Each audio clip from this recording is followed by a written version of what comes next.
더운 여름이 지나가고 있는 요즘입니다. 이제 9월이 시작되었는데 9월 속장 교육으로 공과 교육으로 함께 모인 우리 모든 속장님들을 환영하고 축복합니다. 특별히 9월 한 달 동안도 속장으로서 함께 속회를 섬겨 나가실 때 그 가운데 하나님께서 특별히 우리를 한몸된 교회로서 부르신 그 은혜를 함께 온전히 누릴 수 있는 그런 시간 될 수 있기를 바랍니다. 그 일환으로 특별히 하나님의 그 귀한 은혜를 먼저 누리고 흘려보낼 수 있는 우리 모든 속장님들이 먼저 되실 수 있기를 바랍니다. 9월 1과 제목을 살펴보면 평화의 일을 알았더라면 이라고 제목을 붙여 놓았습니다. 1과 내용을 저희가 함께 살펴보면 예수님께서 예루살렘으로 입성하신 후 예수님의 그 모습을 오늘 본문으로 삼고 있습니다. 우리가 잘 알고 있는 것처럼 예수님께서 여러 사람들의 환대와 또 환영을 받으면서 예루살렘으로 입성하셨지만 예수님의 마음 가운데에는 그들을 바라보면서 안타까움이 있었다라고 성경에서는 분명하게 이야기하고 있습니다. 그것을 우리가 알 수 있는 이유는 바로 예수님께서 그 성을 보면서 우셨기 때문입니다. 또 이 안타까움이 그냥 단지 그들의 모습을 보면서 안타깝다라는 것이 아니라 그들이 바라고 있는 그 진정한 평화가 아닌 다른 평화를 바라고 있는 모습을 보면서 예수님께서 아쉬워하셨다라고 이야기하고 있는데요. 그렇다면 이렇게 아쉬움을 가지고 불쌍히 여기셨던 이 안타까움을 가지셨던 예수님께서 아셨던 진정한 평화는 어떻게 이루어지는 것일까? 우리가 함께 알아봐야 하는데요. 첫 번째는 진정한 평화를 알고 안타까워해야 한다라고 이야기하고 있습니다. 예수님께서는 눈으로만 보이는 평화가 아니라 진정한 평화, 즉 예수 그리스도께서 단지 왕이 되시는 것이 아니라 직접 십자가에 달려 죽으심으로 인해서 우리가 가지고 있는 이 죄를 사해 주시는 그 평화를 이 세상 사람들은 알지 못했기 때문에 안타까워하셨습니다. 그로 인해서 예수님께서는 아무것도 모르는 채 평화를 외치고 있는 이들을 보면서 안타까워하시는 모습을 보여주신 것입니다. 이와 같이 진짜를 알지 못한 이들을 바라보면서 우리가 그들을 비난하거나 멍청하다 생각하는 것이 아니라 그들을 진정으로 함께 안타까워할 수 있는 이들이 우리가 되어야 합니다. 이 진정한 평화를 알고 있기 때문에 안타까워하는 그 모습이 우리 모두 월곡의 성도님들에게 있기를 바랍니다. 또 두 번째로는 이 평화가 어떻게 이루어지는 것인지 분명하게 알아야 한다라고 이야기합니다. 인간의 힘이나 인간의 욕심, 노력으로 이 진정한 평화가 이르지 못하는 것을 우리가 너무나도 잘 알고 있습니다. 하지만 인간의 눈만 가지고 있던 이스라엘 백성들의 그 모습, 눈에는 예수님께서 오신 이 상황이 마치 모든 것을 가진 것 같은 평화로 여긴 것입니다. 이는 곧 진정한 평화가 하나님으로부터 오는 것임을 제대로 알지 못했기 때문이고 또 이로 인해서 예수님 그분께서 진정한 하나님의 평화의 도구임에도 불구하고 이분을 거역함으로 평화를 거부하는 그 모습을 보이기도 했습니다. 우리가 예수 그리스도를 믿는 이로써 특별히 이 모습, 이런 우리에게 찾아오신 예수님을 거부하는 모습이 아니라 진정한 평화를 주시는 그분을 우리에게 나의 마음 가운데 온전히 품고 살아갈 수 있는 정말 하나님께서 이루시는 그 평화를 나의 것으로 구할 수 있는 이들이 되기를 바랍니다. 그리고 세 번째로는 하나님께서 주시는 평화를 간절히 구해야 한다라고 이야기하고 있습니다. 자, 대한민국은요, 1904년 청일전쟁의 전쟁터가 되었습니다. 이로 인해서 승리한 일본이 조선을 보호한다는 명목으로 일산의약을 체결하고 이로 인해서 우리나라가 많은 어려움이 있었다는 것을 우리가 잘 알고 있습니다. 그런데 이때 기도한 이들이 있었는데 바로 우리 기독교인들이었습니다.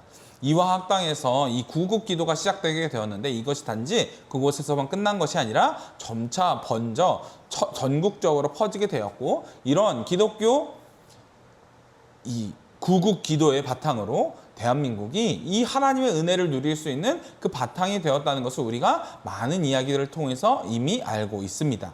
이와 같이 진정한 평화를 알고 기도했기 때문에 이 나라, 이 땅 가운데 이 평화가 이루어진 것을 우리가 이미 누리고 있는 증인들입니다.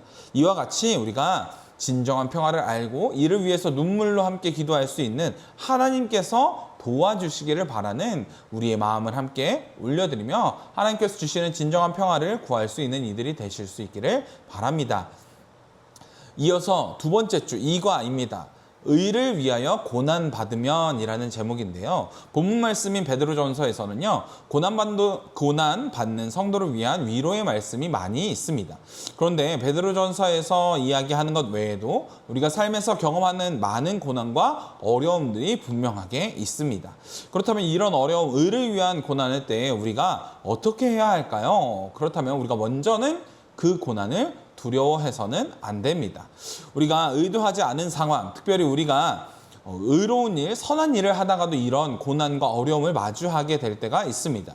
이런 때에도 우리가 불평하면서 하나님 왜 이러세요? 라고 이야기하는 것이 아니라 또 그 가운데 우리가 두려워해서도 안 됩니다. 우리가 불평하지 않고 두려워하지 않아야 한다라는 것이죠. 그런데 그렇게 이야기하지만 쉽지 않습니다. 그 이유가 있다면 우리가 이렇게 고난을 참고 분명하지 않을 수 있는 이유가 있다면 바로 하나님께서 고난받는 우리와 함께하고 계신다라는 것을 분명하게 기억할 때 우리가 이 불안함과 고난 앞에서 두려워하거나 불안해하지 않고 또 우리가 불만을 품지 않게 된다라는 것을 기억해야 합니다. 하나님께서는 우리가 알지 못하는 계획을 이미 세워 놓으셨고 우리를 인도하시는 분이심을 우리가 분명히 기억해야 하는 것이죠. 우리가 겪는 이 고난을 통해서도 우리에게 하나님께서 계획하신 선한 일이 있다라는 것을 우리가 믿고 하나님을 의지할 수 있기를 바랍니다. 두 번째로는 이 일들이 하나님의 뜻임을 알아야 한다라고 이야기하고 있습니다. 베드로는 우리가 선한 일을 행함에도 고난을 받는 것이 하나님의 뜻이다라고 일러 주었는데 이는 곧 죄의 결과로만 고난이 찾아오는 것이 아니기 때문입니다. 이미 예수님께서 우리를 위하여서 그 하나님의 일을 행하시는데 그 가운데 고난이 있었던 것을 우리가 말씀을 통해서 본 것처럼 그분 또한 선한 일을 행하셨음에도 고난을 당하기도 하신 것이죠. 선한 일을 하는 것으로 인해서 고난받는 것을 우리가 두려워하여서 이 선한 일을 내려놓거나 이 선한 일에서 떠나는 것을 우리가 경계해야 합니다. 고난 중에도 우리가 선한 씨앗을 심을 때 그 씨앗을 통해서 선한 열매가 맺어지게 된다는 것을 분명히 기억해야 합니다. 이 안에 분명히 하나님의 뜻이 있고 또 하나님의 때에 우리를 회복시키실 하나님이심을 우리가 기억하며 이 선한 일에서 벗어나지 않도록 씨름할 수 있는 우리가 되기를 바랍니다. 세 번째, 복이 있다라는 것을 기억해야 합니다.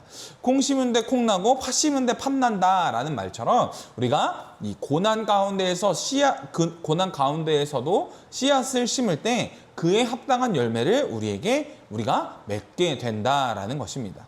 우리가 이런 의의 고난을 참고 인내하여 이겨낼 때 그 가운데 반드시 하나님께서 우리가 심은 씨앗을 통하여서 거두게 하실 그 복이 있다는 것을 우리가 분명히 기억해야 합니다. 오늘 이 두 번째 과에서는요, 강화 수비대장 이동휘의 이야기가 나오는데요. 그는 여러 어려움이 있었음에도 불구하고 복음을 전하는 일을 멈추지 않았습니다. 이러한 복음을 전하는 이들이 있었기 때문에 우리나라 이 땅이 복음을 받아들인 나라가 될 수 있었다라는 것입니다. 그가 고난 가운데 무시 가운데 심었던 그 씨앗이 그리스도인이라는 귀한 열매로 맺어지게 된 것이죠. 밀알이 되어 심기어질 때 그에 합당한 열매를 거둘 수 있음을 우리가 분명히 기억하면서 나의 삶을 통해 복의 씨앗을 심을 수 있는 우리가 될 수 있기를 바랍니다.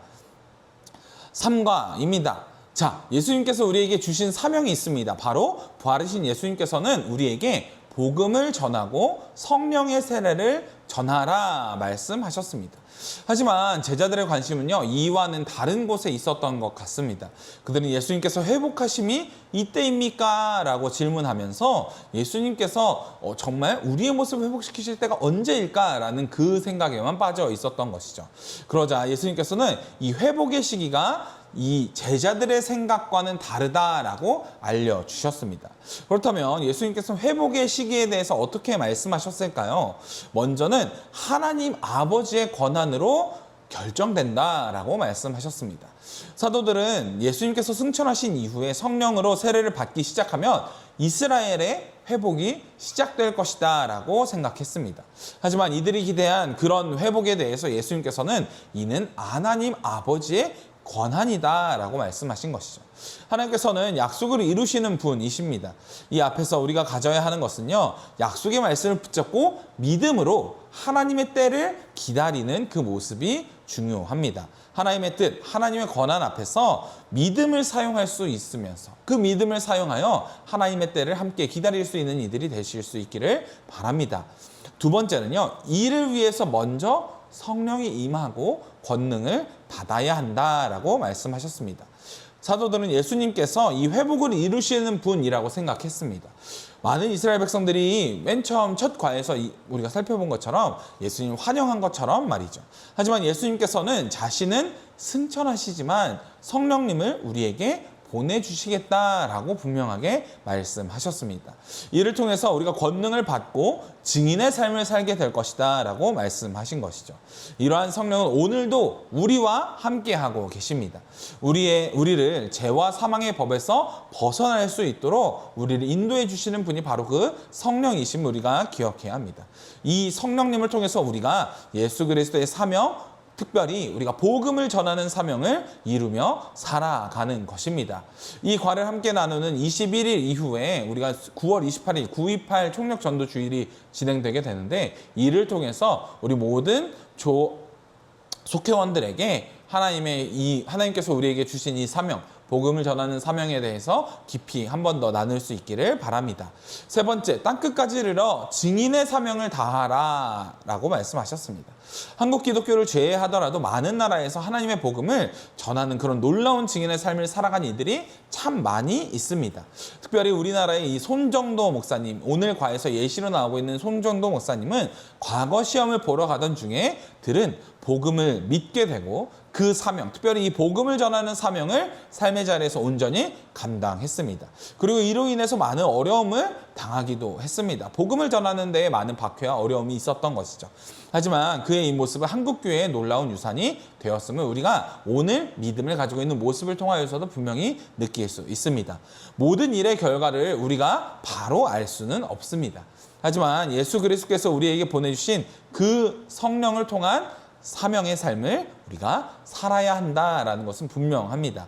우리에게 맡기신 사명, 특별히 증인이 되는 그 증인의 삶을 통해서 하나님의 도우심을 우리가 누리고, 또한 그 가운데 복음을 전하는 일에 하나님의 힘을 의지하여 이 모든 사명을 완수해 나갈 수 있는 우리 모두 외국의 성도님들 되실 수 있기를 바랍니다.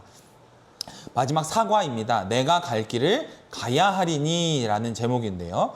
예수님께서는 예루살렘을 향해 가시면서 구원의 좁은 문으로 갈 것, 그리고 이에 합당한 삶을 살 것을 이야기하셨습니다.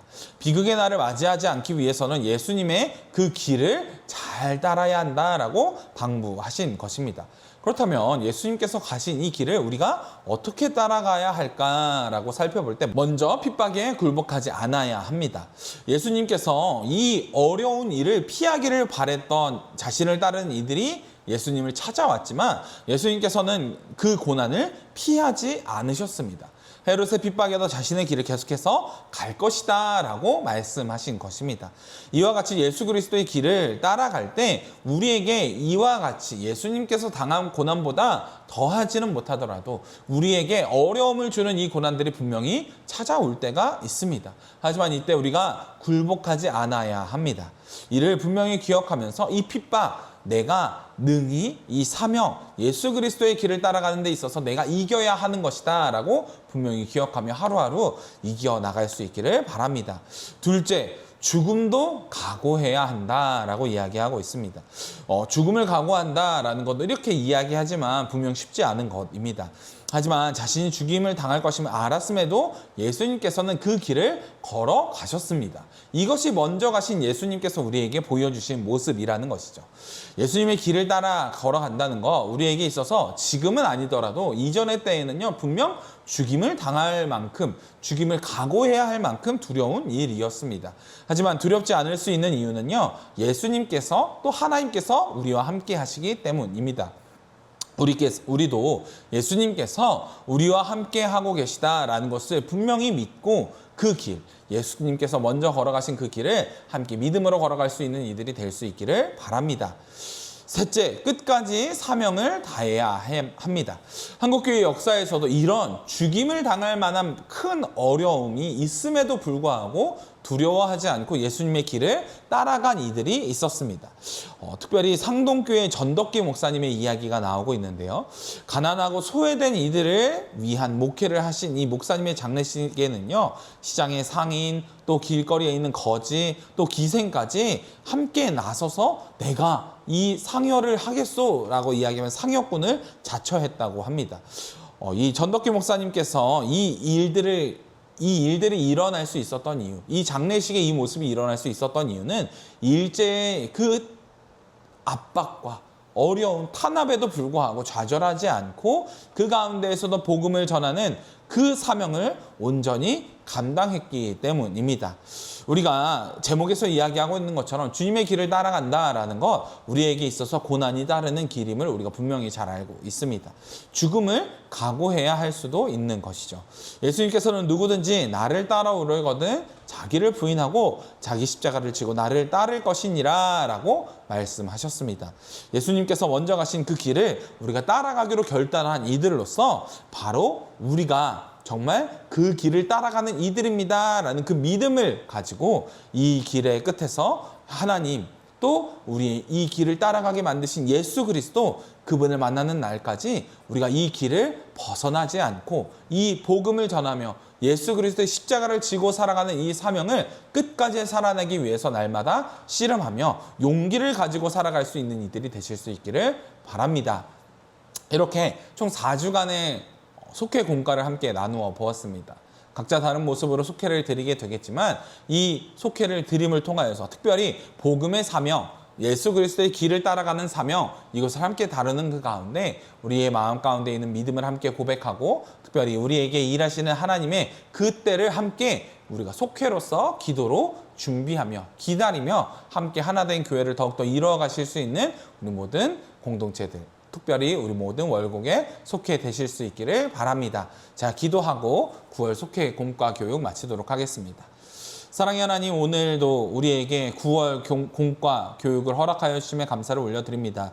특별히 우리 속장님들 각자의 자리에서 각자의 속회를 이끌어가는 사명을 받고 그 자리 가운데 믿음으로 순종하여 일하고 있습니다. 주님, 그들에게 더욱더 큰 힘을 부어주시고 특별히 주님의 은혜를 더욱더 먼저 부어주셔서 그 은혜를 통하여서 세상 가운데 흔들리지 않게 하여 주시고 특별히 오늘 말씀을 통하여 살펴본 것처럼 예수 그리스도를 따라가는 그 사명의 길을 날마다 끊임없이 살아갈 수 있는 자들 되게 하여 주옵소서.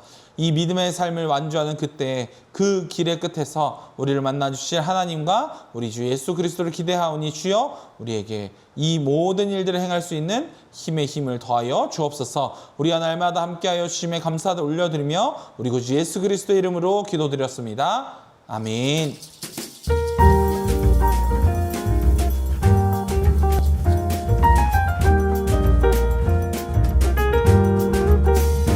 고난 내 영혼 편히 쉴 곳과 풍랑 잃어도 안전한 보구 폭풍까지도 다스리시